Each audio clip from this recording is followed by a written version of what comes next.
This may look like a war zone, but it's not. Cut! It's a movie set. Every day, stuntmen put their lives on the line to bring storyboards to life. Professional stuntman Gaston Morrison is one of the very best.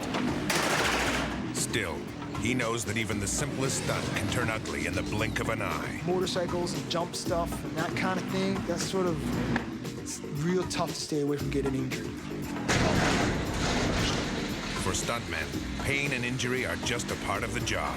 Nobody go in! Nobody go in! If you're gonna step it up and try to achieve new levels of skills, you're gonna get messed up. There's just no question about it.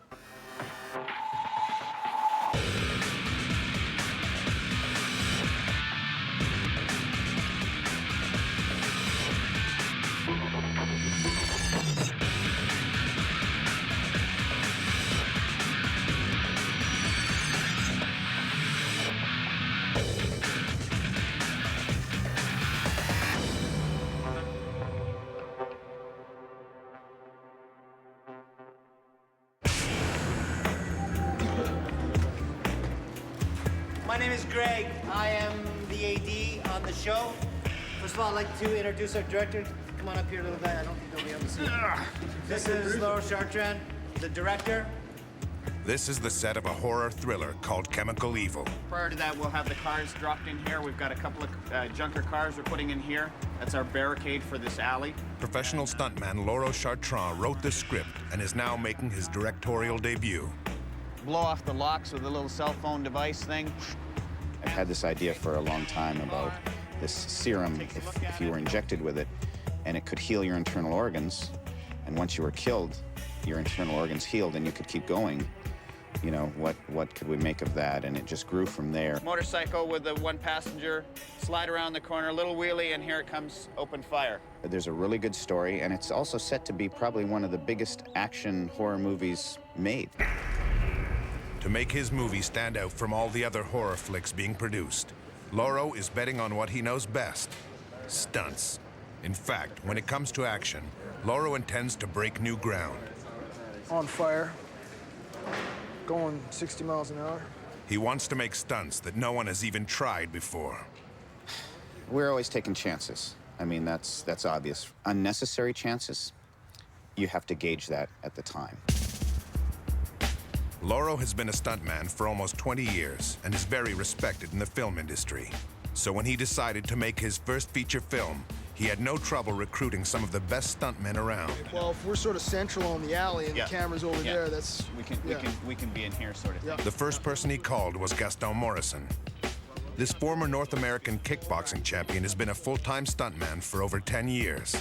He's even doubled for Hollywood stars like Will Smith, Eddie Murphy, and LL Cool J. Landing in here, I'm always trying to sort of be the best that I can be at whatever I'm trying to do.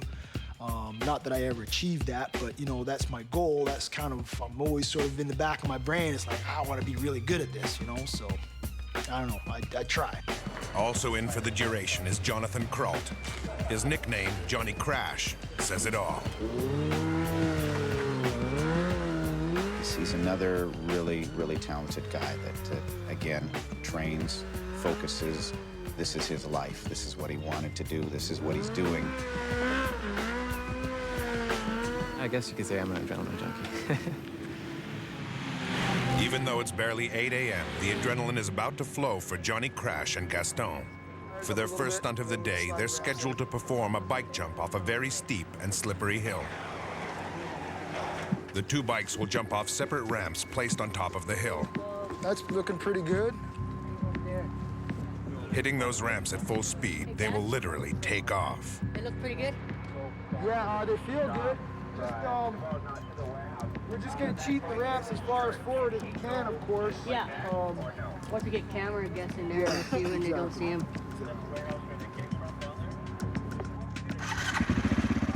The shot will require that Gaston and John each carry a passenger. But first, they will try out the jumps without the extra weight. All right, you guys ready down there?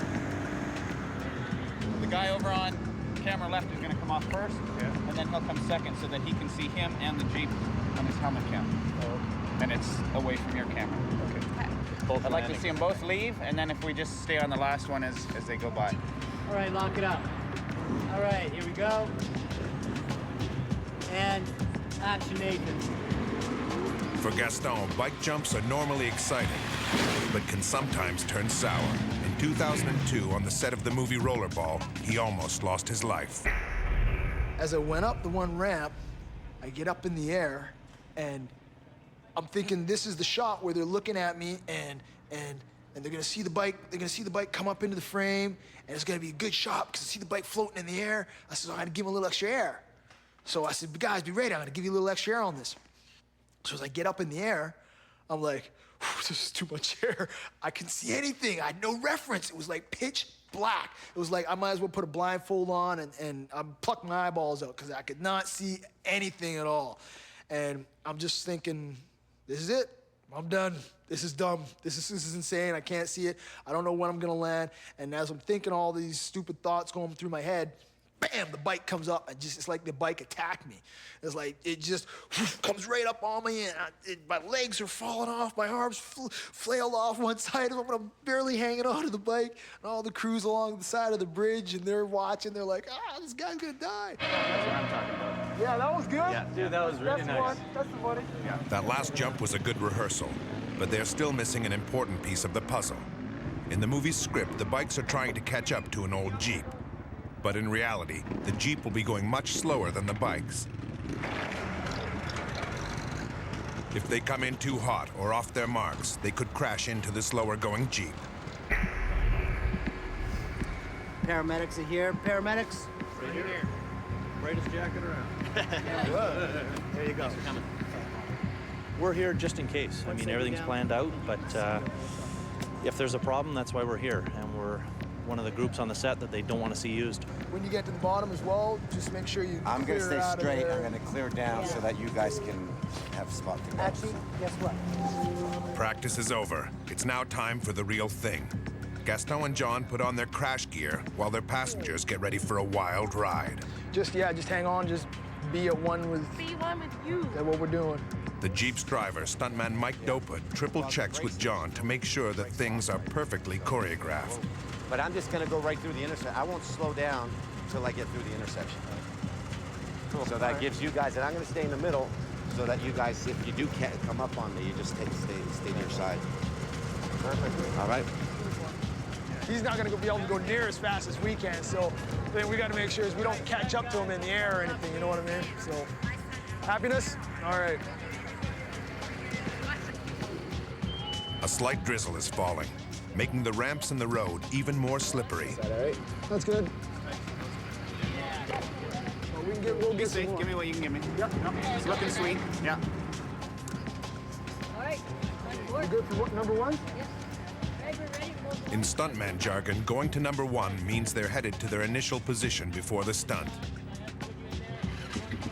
At this point, the jokes stop. Gaston and John have to carefully concentrate on the job at hand. Their lives depend on it. You gotta, in your head, you have to be perfectly calm, you have to be rationally thinking, and you got to be ready to do it just the way you've rehearsed it. And that's one of the hardest things to do, is to be able to focus out all the other sort of craziness that's going on around you and sort of tune it into and just do what you know what to do. That's the tricky part.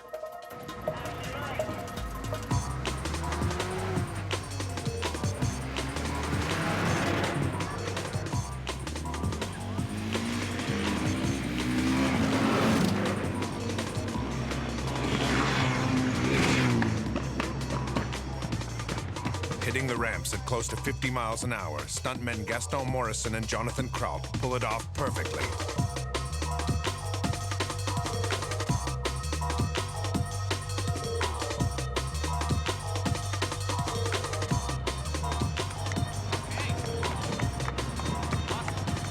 The director is happy with the shot, so it's time to go set up their next stunt. Back at his trailer, Gaston is getting ready for his next stunt. He will combine two of the most dangerous things a stuntman can use: fire, and bikes. Last thing we need is gas dripping all out of the bottom of this. Where do you want to land? On that wet strip there? Is that kind of your landing point? Yeah, well, basically, yeah. Up the middle. Am I okay to step on this? This time, Gaston will have to jump his bike through a wall of flames, Up the middle, sort of along here. over a parked car, Landing in here. to a completely blind landing. It's a dangerous stunt. I wouldn't do it. Any bike stuff is dangerous. The small ones will get somebody in trouble just as fast as the big ones. Maybe an inch, just bikes get away from you and, you know, you're balancing on two wheels. Shit goes wrong fast and it gets ugly, right? All it takes is a bike to land on your leg and it'll rip your leg off, you know, I mean. Gaston knows what he's talking about. A couple of years ago, he came within a fraction of an inch of losing one of his legs when a simple bike stunt turned sour on him. I'll show you my leg. I got some good scarring on the back of the leg from where the back of the bike came and chopped. Like there's a huge hole in my leg. It wasn't good. It was a bad deal. But it's you know, nature of the business here. Where are all the fire extinguishers going to be? We have in here. One right beside the guy on the bottle. Okay. And one on the other side. Nice. We're clean of flame when we land, hopefully. And if there is any, we'll need some people to put us out. For Gaston, this is just another day at the office. But working for a director who's also a renowned stuntman himself adds a little spice to the mix. The performers, they all want to do a good job for the guy because they know what he can do. And it's like, you know, and they know that doing it half-assed, he knows what a half-assed job is and what the real deal is, right? So there is probably a little extra pressure there, yeah. When I'm doing stunts, I know my own limitations and I push myself as far as I possibly can go, sometimes too far. And I expect the same thing from my guys. I think I might want to use your bike again.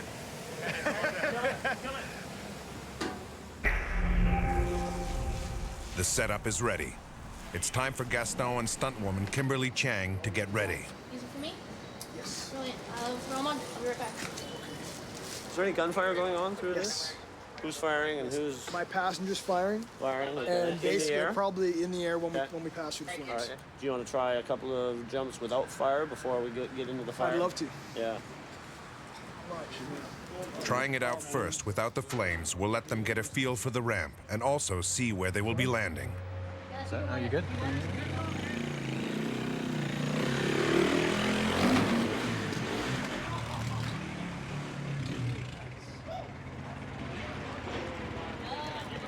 Director Loro Chartrand, director of photography Sherry Bailey like what they see. You wanted air, you got air this time. Now it's time for the real thing. Going through a 20-foot high wall of flames is no small feat, So, we ready? even though they won't be in the actual fire for more than a fraction of a second.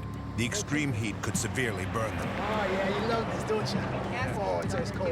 Gas, Kimmy's getting up. Yeah, go ahead. They are both wearing fire-retardant clothing and a protective fire gel on their exposed skin.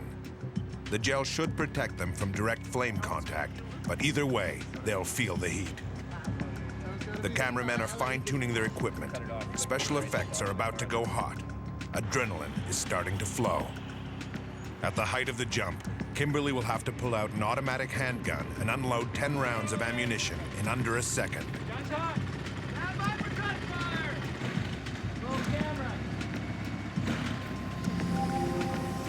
Just a few minutes before noon, Gaston once again puts his life on the line. Here we go.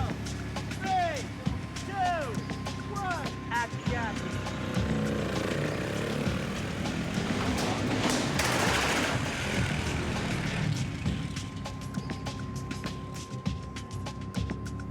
Once again, Gaston pulls it off perfectly.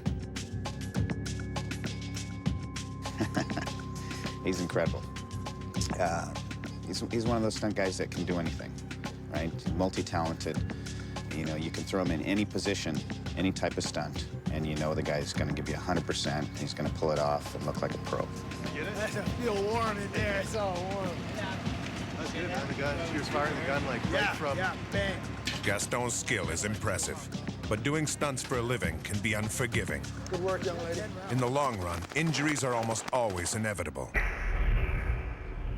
Injuries are always a bit of a delicate subject. Most of my injuries have been from motorcycle stuff. Bikes beat you up. There's no doubt about that. I think early on in a lot of guys' careers, they start to get a Superman complex. And it's easy to do because you fall from a building and you don't die, you know, whether you land on a pad or are on a cable, whatever the case might be. But you tend to start to get a little desensitized from all the big action because you do it on a fairly it becomes normal to you. And you tend to feel like, oh, I can do that, I can do that, I can do that. And you push it a little further until you get bit and break something or get hurt or something, and then you start to realize, okay, yeah, I'm still human, and things can happen to me, and you pull back and you start getting a little smarter as you get wiser. It's the same with anything, you know? I know a few stunt guys. My injuries, just the tip of the iceberg. They're pins and needles and, like, x-rays and stuff all through, and yeah, there's some guys with some good x-ray footage. Even for trained professionals, accidents happen when they least expect it. You put the steering wheel. In this next scene, Laura wants to film a Jeep as it is attacked by a sniper. The script calls for the driver, stuntman Todd Scott, to be shot in the head, while his passenger, actor and stuntman Mike Dopud, grabs the steering wheel and drives off screen. And bang! Go, let's go! The special effects team will rig the stuntmen with squib pads, used to simulate gunshot wounds. It's a simple shot. No dangerous stunts are involved. The engine of the old Jeep has given out. It now has to be pulled by a pickup truck to effectively fake its departure from the danger zone.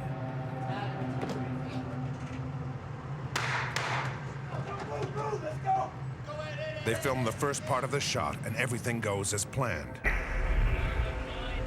But on the second take, something goes wrong.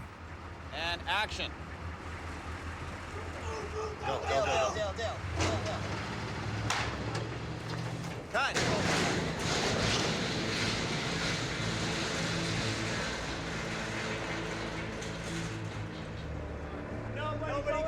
Nobody go in! The moment Todd Scott let go of the steering wheel, the Jeep made a hard left and hit a metal garbage dumpster.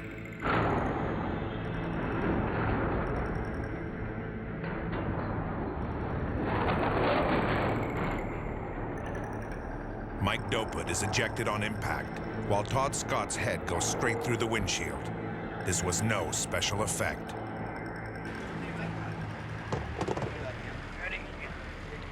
Yeah. Let's invite the paramedics to set, please. Guys, clear the way, guys. Clear the way.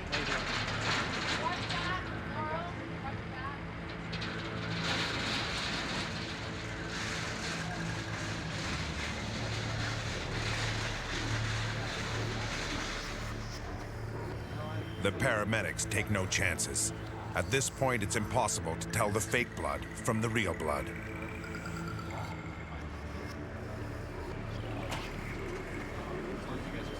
You okay, Todd?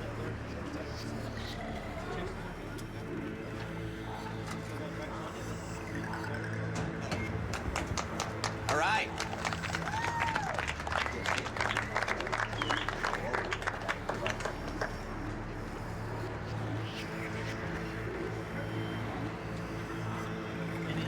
Any discomfort in your back? No. Anything like that? No. No more than usual. Let's just have a quick peek. What do you got for layers on here? So, Just two. Because that left shoulder is probably what would have got. It's fine. let's bring him to the other side. One hand's not strong. Okay. Fortunately, it seems that it's all fake blood from the special effects. I don't know. I took a squib, put my head down on the steering wheel, and then crashed. That's all I felt. The windshield came on top of us, so it hit me here and hit Todd there, but we're okay. Still, the shot is ruined and the Jeep is out of commission.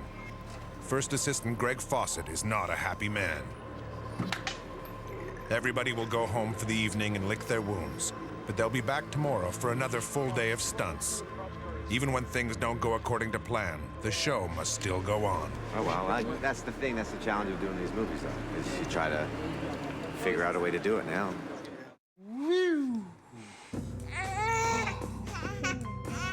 Back home, Gaston can relax and play with his young son, Cassius. But work is never far from his mind, as he built his beautiful condo right above his workshop. It's all gonna be yours, baby boy. It'll all be crashed and wrecked by the time you get it, but it could all be yours. He also lives right above his personal fitness center. Although he retired from competition several years ago to become a full-time stuntman, Gaston still trains as a kickboxer. When I got into the kickboxing, that's the thing that took me away from the street, took me away from the trouble. That's what actually saved me from continuing a life of complete destruction. Gaston is a man of action, and working on chemical evil gives him a full dose of it. Maybe we could tweak it a little bit more so as I'm sort of... Today, Gaston will act as the film's stunt coordinator. This means he's responsible for every stunt. He's got to make sure that the stuntmen are prepared and that the stunts are effective and safe. The big one today will be a motorcycle high side, where a bike crashes into another one, sending the riders flying in the air. Go right up in this direction, lock up the back tire, skid it sideways. When the bike hits here, whoop, that's when he pops off and flies into there. And a guy will probably want to jump off a little bit to help him get away from the bike. This is a very dangerous stunt, and it will give Jonathan Kralt a chance to defend his nickname, Johnny Crash. I already know it's gonna hurt, and I've kind of made peace with that, so. Get John to do a few by himself first, get comfortable with the procedure, and then you can jump on and have some fun. Yeah. Stunt woman Kimberly Chiang will once again ride in the back. In a perfect world, that's where your bike's gonna end up. For stuntmen, practice can make the difference between a job well done and a possibly painful experience. All right, here you go. Rehearsals are essential to get the stunt right, but sometimes tight shooting schedules mean there's just not enough time. In this case, the risk factor is multiplied. The bike stunt is complicated and dangerous, and Johnny Crash has never done it with a passenger on his bike. That's the kind of rush I like. It's like skydiving or bungee jumping or anything like that, you know, you get that rush and... Two up! Two up! Stunt coordinator Gaston Morrison is nervous. Just do one up for now, man. Why does he want to do two up? He would like Johnny Crash to try it alone first, without his passenger. But Johnny doesn't want to waste any time. Oh. All right. Gaston lets him have it his way, but is worried he's made the wrong decision.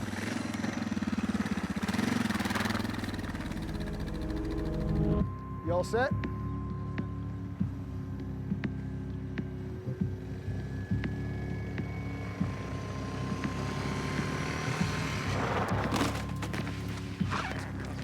You all right? Yep. This first try was anything but successful. Although they managed not to hurt themselves, Gaston has seen enough. He stops the practice and asks the special effects guys to dig a trench so the bike's rear wheel can have some additional grip. Movie magic, it's all about the cheats. Even though this should help stop the bike, Johnny Crash will have to hit his mark perfectly. If I were you, John, I'd run up a couple times like you did before. Yeah. Put it in the spot, not come off. Put it in the spot, not come off. Put it in the spot, not come off. And then when you feel 100%, like you know where that bike's gonna slide, where it's gonna hit, Yeah. then we can go for it. So you're just gonna line it up, right? Not coming off? So with the new setup ready, Johnny Crash will try to hit his mark.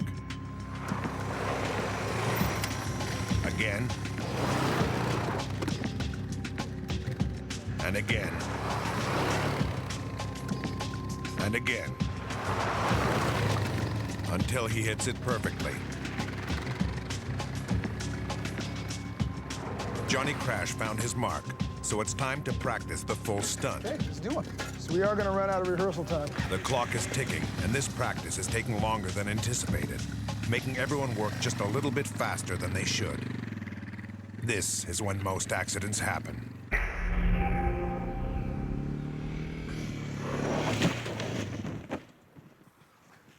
right, well. Not bad, but not good enough.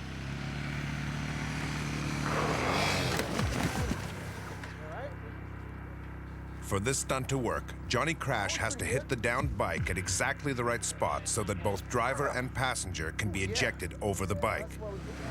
Anything else will ruin the shot and could be very dangerous for the stuntman. Still your front tire hit first, right? Just want to try and bring that back end around a little more. Right. Once the cameras start rolling, they will land straight on the ground. No padded mats for the real thing. If you do it like that last one, I think you'd put harder, you'd come off pretty good.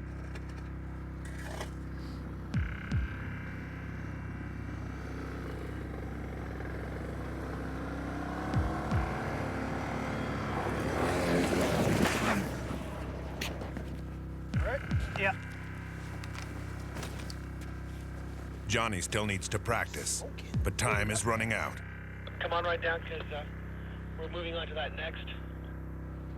Copy that. We'll bring our stuff and start setting up. Keep kindly. Do we have time to do one more quick one? Because we got it if we do one more. Okay, let's do it. Yeah. One more. I hate doing one more. I know. It's always trouble. One more is always trouble. I don't know. All right. Justin.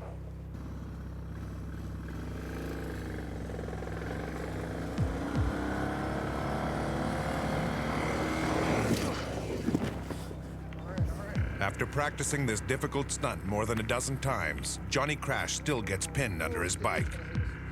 He'll just have to hope for the best. Time is the major issue always, and usually it's like, well, you know, we gotta go, scratch the stunt, we won't do it then. It's like, okay, hold on, no, we can do it, you know. So you get put in a bit of position quite oftenly like that, and that's 9 times out of 10, that's where people get hurt. Technicians and special effects specialists are setting everything up for the stunt. Director Loro Chartrand gives his final directives to Gaston and his stunt people. When you get hit, lay it down that way. Okay. And then you're off into that direction. Okay. So then when he goes that way too. Okay. And high side. Okay. There. All right, you guys are up. This shot is a very important one for the trailer. The tension is high. Everyone is nervous. I'll be right here on the park. If anything were to go wrong, you guys go that way. That's your safe line.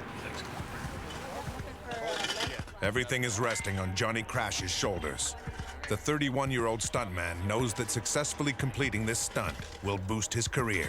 I've been doing this for about 8 or 9 years, since I sort of moved here and started trying to break into the business. A lot of people break in by having a special talent that people need, and they go looking for them. I wasn't one of those people. I was looking to get into the industry and had to learn sort of what I needed to do along the way.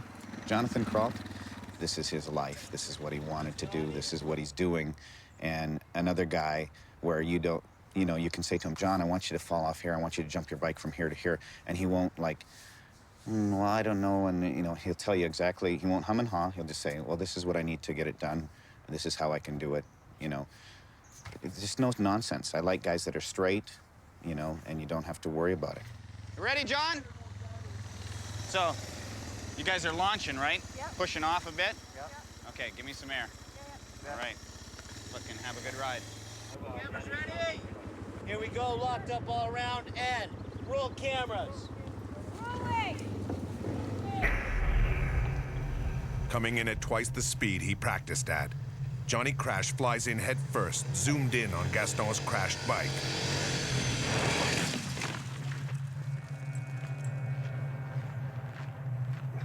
And pulls it off perfectly.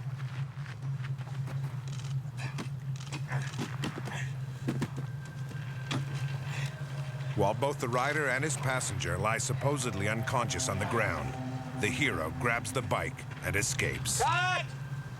Yeah!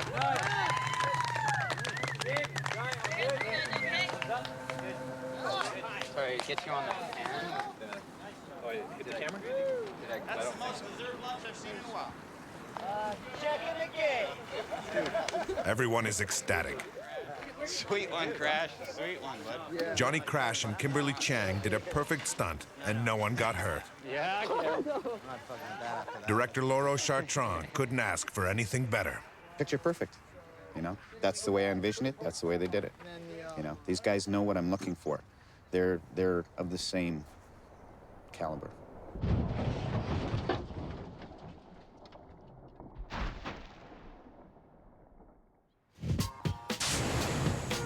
It's day 3 of the Chemical Evil trailer shooting schedule. The set is moved to the country. In the script, an army of good guys gives the final assault on a hacienda controlled by chemically resuscitated rebels. This is going to be the busiest day for Gaston and the other stuntmen. The first scene they film is a shootout in front of the hacienda.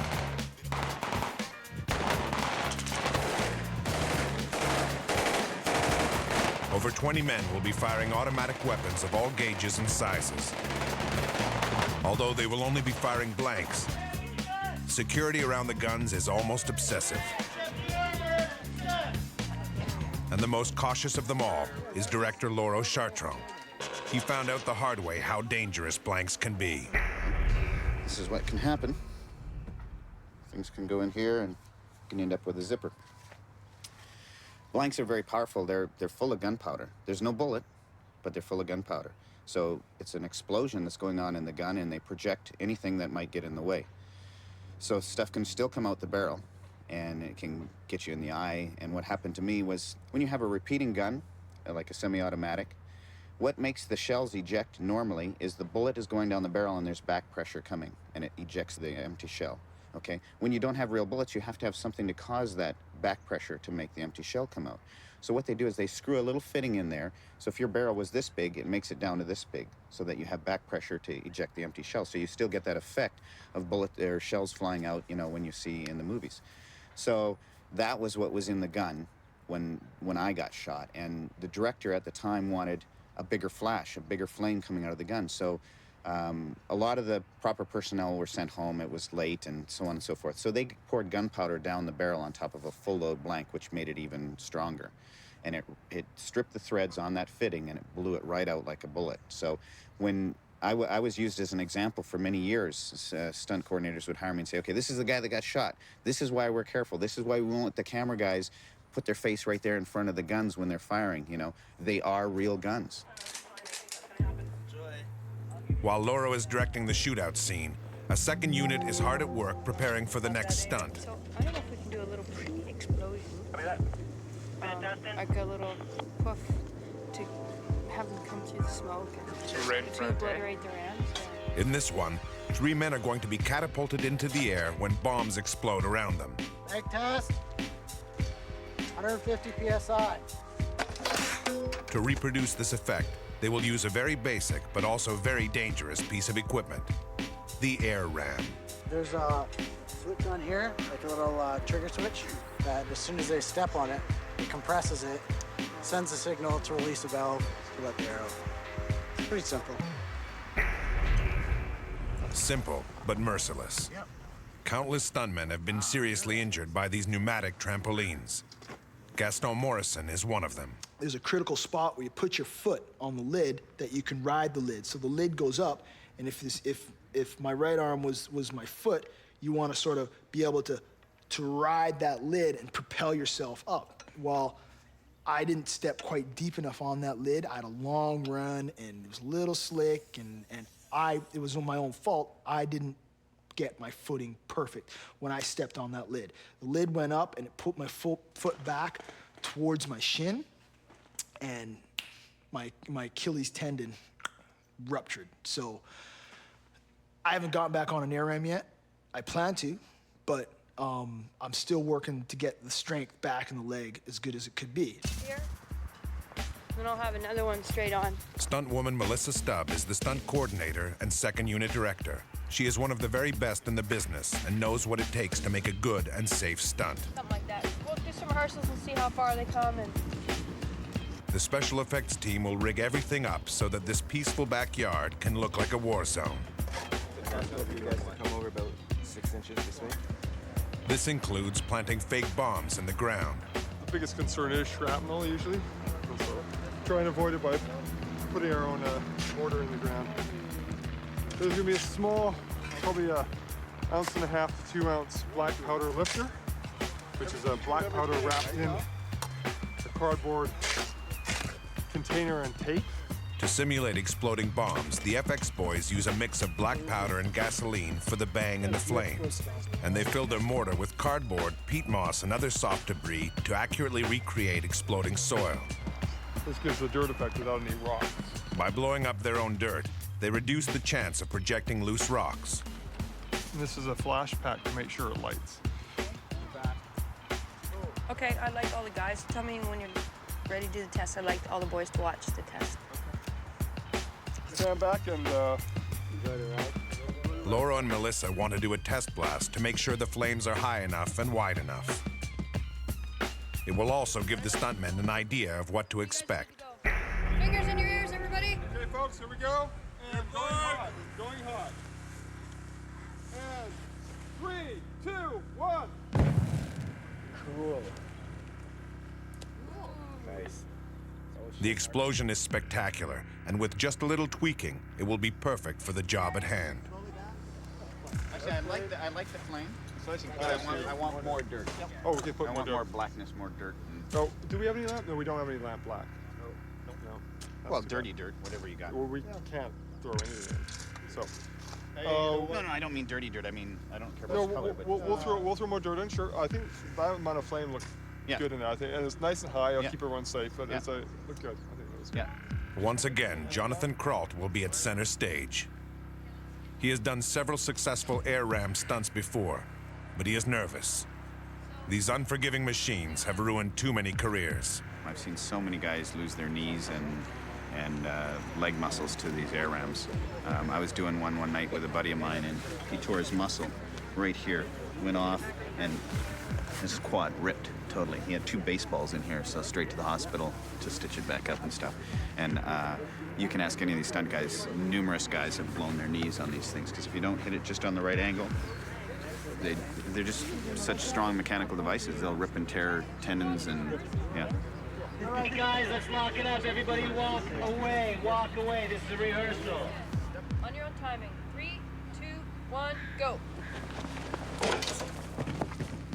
They start off by rehearsing without arming the air rams, and then gradually increasing the pressure up to 300 pounds per square inch. That's enough power to send a grown man flying through the air. Ready, and 3, 2, 1, go.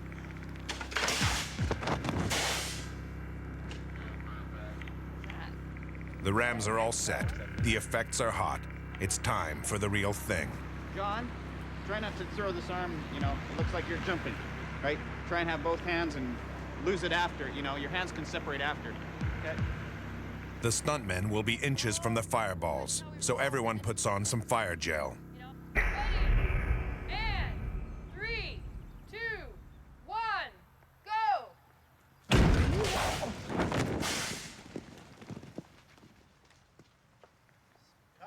Cut. Yeah. Thumbs up, everybody. Nobody walking in. Everybody just stay right where they are. Go cold on the rams, please. The violence of the explosions, so close to the running men, took the breath out of everyone on the set.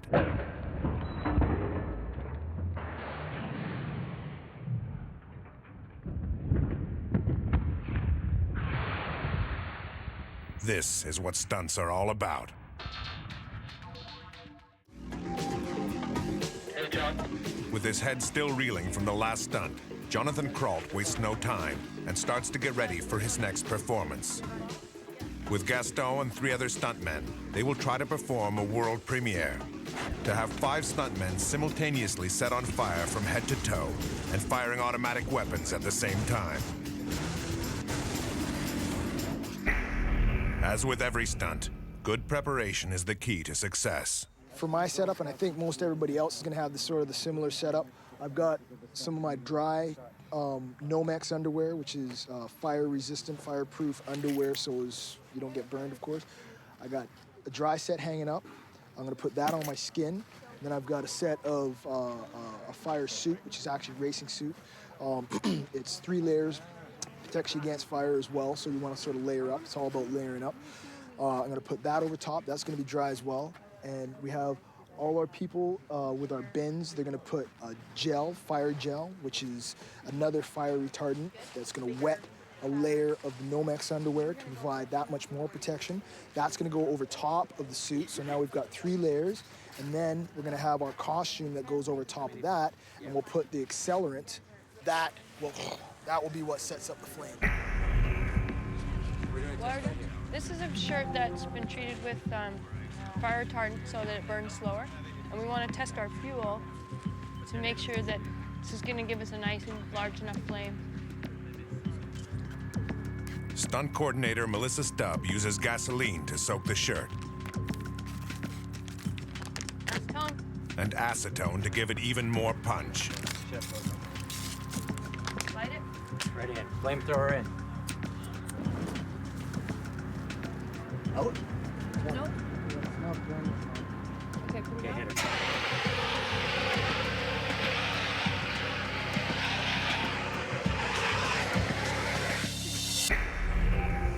All right, ladies and gentlemen, unless you want to be human marshmallows, I am going to invite everybody. Nobody goes behind this truck.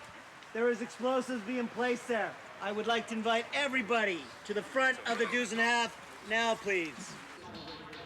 With a stunt as big and dangerous as this one, nothing is left to chance. They check and rehearse every single thing that could go wrong. And that flamethrower certainly fits in that category. How's the eyebrow? Put on your eyebrow. Stop over. Okay, give it again. Give us a straight.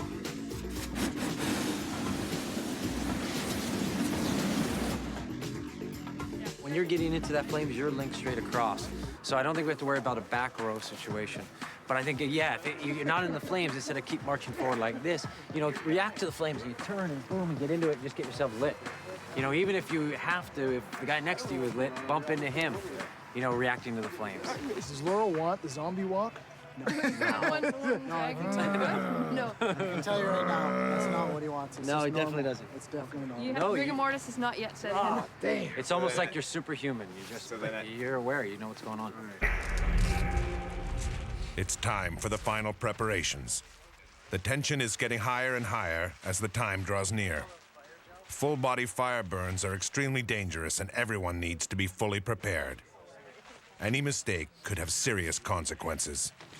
I'm just thinking you guys might want to go at least on the top. 1 layer wet on the bottom, maybe 2 layers of wet on top. Just put a little more guard on your shoulder blades where most of the fuel is going to be. I'm just sort of cupping my mouth. Yeah, I heard that last couple of Just trying to blow down. Yeah, well, I lasted. Helps a little bit. I can also have that wet layer on too. So. Everything is ready. The stuntmen are impatient and fidgety. It's time to do the shot. We are going into fire burn mode.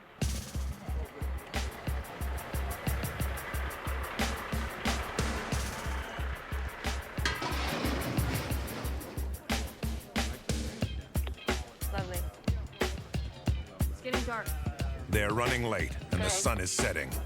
They need to speed everything up or they will not be able to film the stunt. You gotta go, bud. You gotta go. Let's do this. Once again, time is not on their side. Work out the gunfire. You might like fire, you get lit. Try to fire if you can. Okay? Does that make sense? Gentlemen, are you ready? Here we go. Light the flamethrower. The stunt will be shot from 2 angles. For the first one, the men will not be set on fire. Okay, ready, and action.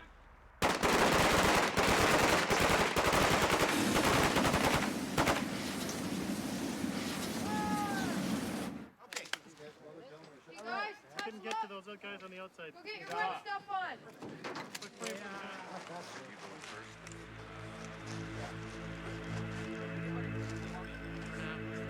Gaston, Jonathan, and their 3 fellow stuntmen put on their final layers of wet Nomex underwear.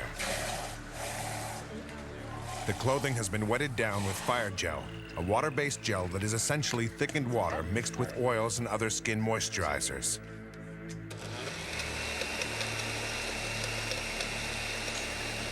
It is supposed to protect human skin from burns for up to a minute. They will also put the gel on any exposed skin. This should keep the stuntmen safe from burns for the 20 or so seconds the stunt will require. So, gas. Yeah, man. Boom. Go down. Yep. Spray from your head. You're on your back. Go on your stomach. I'm on my stomach when I first go down. Yep. Yep. I'll get your head, shoulders, feet.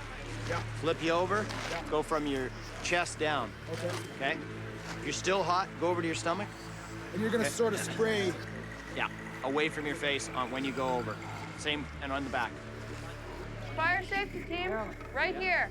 The boys are gonna run over there to about the cement mixer if they can make it. If they're too hot before they get there, they will go down.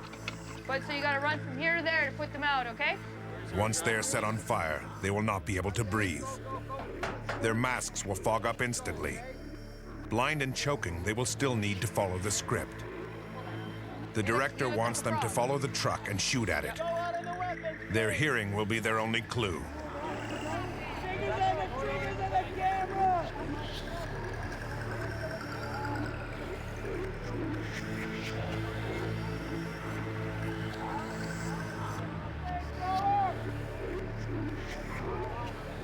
Each stuntman will be under the care of a fire team. One person with a chemical extinguisher and another one with a fire blanket. The second their man goes down, they will run to him and put the fire out.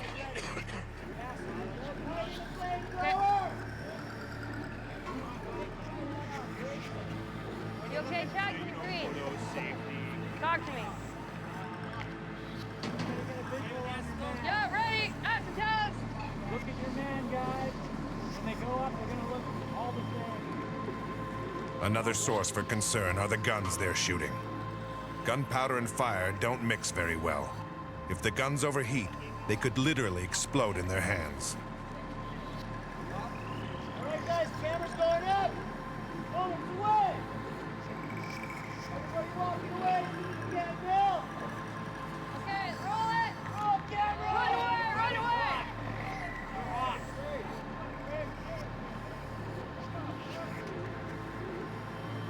Go. Ready. And action.